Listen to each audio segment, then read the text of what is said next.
Nini harus sekolah di sini, nanti disekolahin sama saya. Nanti ikut in-house training Nini sama Bapak. In-house training manajemen pemasaran kupat tahu. Dia muncul di layar ponsel kita dengan kemeja lusuh dan senyum khas orang desa, bukan di balik meja mentereng dengan setelan jas. Deddy Mulyadi, sang gubernur konten, telah mencuri perhatian jutaan pasang mata. Tapi di balik kamera ada pertanyaan yang terus menggantung.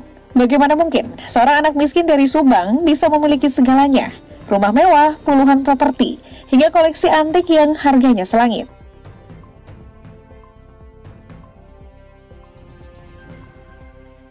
Mari kita mulai dari awal. Sukasari, Subang, 1971. Seorang bayi laki-laki terlahir sebagai anak bungsu dari 9 bersaudara. Keluarganya begitu miskin hingga nasi dengan garam pun dianggap makan mewah. Ayahnya seorang purnawirawan tentara yang sakit-sakitan tak bisa bekerja.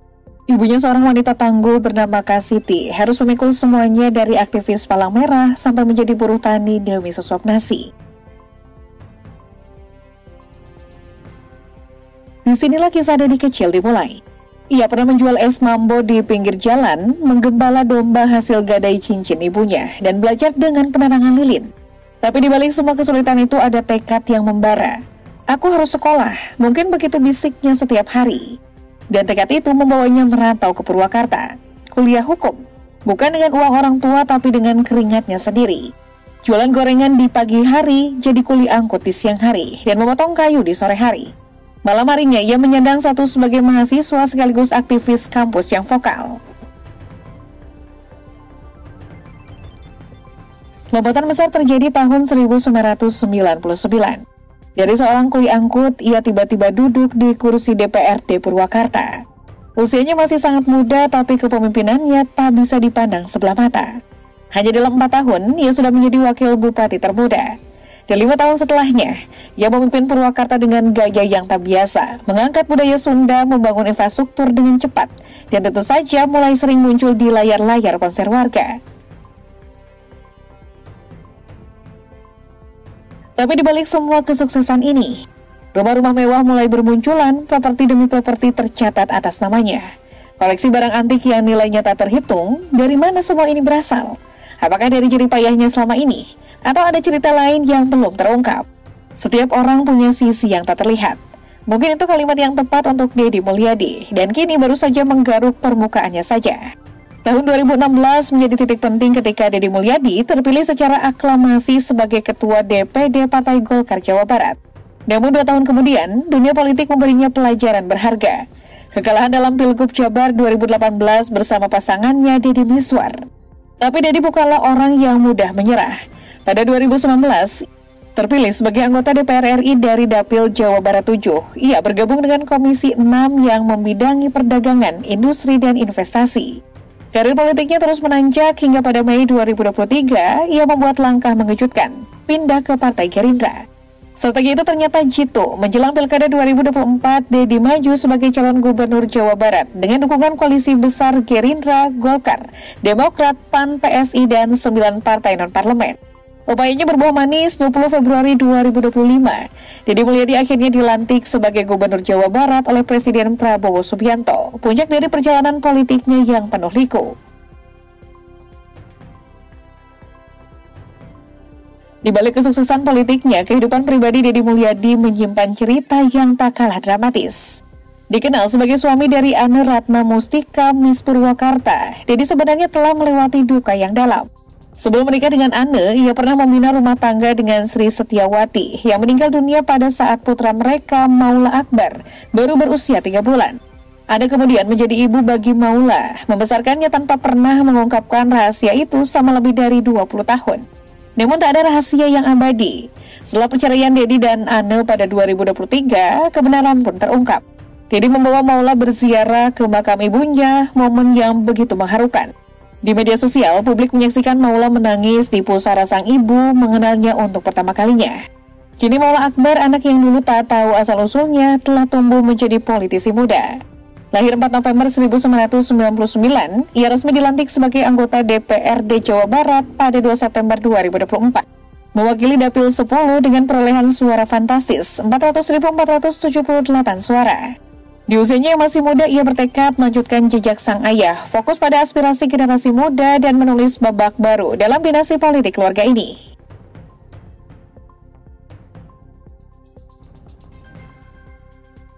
Dari belusukan ke belusukan, dari konten ke konten, Deddy Mulyadi tak hanya membangun citra sebagai gubernur merakyat, tapi juga membangun kekayaan yang membuat banyak orang mengejutkan dahi. Laporan resmi menyebut angka 12,8 miliar rupiah, tapi bila ditelisik lebih dalam, cerita di balik angka itu jauh lebih kompleks dari yang terlihat. Tanah dan tembok menjadi tulang punggung kekayaannya. Di Purwakarta dan Subang, tersebar 116 bidang tanah dan bangunan senilai 7,3 miliar rupiah yang tercatat atas namanya. Properti-properti ini menjadi saksi bisu bagaimana seorang anak petani miskin perlahan berubah menjadi tuan tanah di daerah asalnya sendiri. Tapi yang lebih mencolok adalah gudang kendaraan mewahnya. Lexus LX 600 terbaru, Mercedes-Benz E300 Coupe, hingga kendaraan dinas mewah lainnya berjejer di garasinya dengan total nilai mencapai 8 miliar rupiah. Sebuah angka yang ironis untuk seseorang yang kerap tampil dengan kemeja lusuh dan sepatu sederhana. Kendaraan-kendaraan ini bukan sekedar alat transportasi, melainkan simbol status yang sengaja dipamerkan, atau mungkin investasi yang dianggapnya menguntungkan. Di balik layar, uang mengalir deras dari layar YouTube. Dua channel miliknya, Kang Deddy Mulyadi Channel dan Lembur Pakuan Channel, bukan sekedar media komunikasi, melainkan mesin pencetak uang yang disebut-sebut bisa menghasilkan hingga 11 miliar rupiah per bulan. Uang inilah yang katanya ia gunakan untuk menggaji puluhan staf dan berbagi kepada warga. Tapi benarkah semua transparan? Atau ada alur dana lain yang sengaja dikaburkan? Yang tak kalah menggelitik adalah utang 3,8 miliar rupiah yang masih membebani dirinya.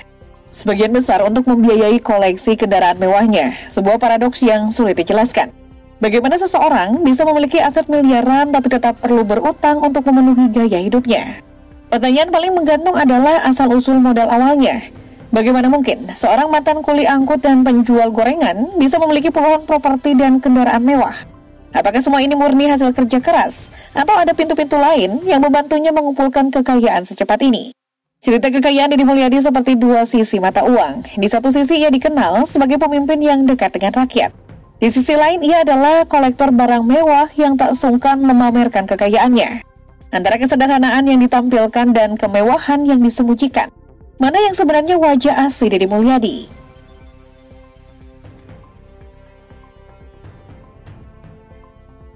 Layar ponsel telah menjadi panggung utama bagi Deddy Mulyadi. Di sana, ia bukan sekedar gubernur, melainkan seorang storyteller yang pandai merangkai citra. Kang Deddy Mulyadi Channel, kanal YouTube dengan lebih dari 2 miliar penayangan, menjadi bukti nyata bagaimana politik dan konten bisa bersatu padu. Setiap video bukan sekedar rekaman, melainkan fragmen-fragmen yang sengaja dirajut untuk menegaskan satu pesan. Saya ada di tengah kalian. Ia muncul di gang-gang sempit di tengah rumpun sawah atau di depan rumah-rumah reot sambil menyerahkan bantuan. Tapi ini bukan charity biasa. Setiap gestur, setiap senyuman, bahkan setiap jabat tangan dengan warga miskin dirancang untuk menjadi konten yang viral. Di Instagram, 3,8 juta pasang mata menyaksikan bagaimana ia bermain gamelan dengan petani atau menyantap nasi liwet di kedai sederhana. Sementara di TikTok, generasi muda melihatnya menari jaipong atau bercanda dengan anak-anak jalanan. Namun di balik kesan spontan itu ada mesin pencitraan yang bekerja sangat rapi. Setiap konten dirilis dengan timing yang tepat, setiap caption ditulis dengan diksi yang terukur, dan setiap aktivis sosial didokumentasikan dengan angle kamera yang paling dramatis. Ini bukan belusukan biasa, ini belusukan produksi dengan skenario yang sudah dipolakan. Yang menarik, strategi digital ini berhasil menciptakan paradoks. Di satu sisi ia dianggap sebagai pemimpin yang autentik karena turun langsung. Di sisi lain, keautentikan itu sendiri adalah hasil dari produksi media yang sangat terencana. Lalu mana yang lebih nyata? Deddy Mulyadi sang pemimpin rakyat atau Deddy Mulyadi sang aktor dalam skenario pencitraan? Efeknya tidak bisa dipandang sebelah mata. Popularitas digital ini telah mengubahnya dari sekedar kepala daerah menjadi tokoh nasional yang diperhitungkan.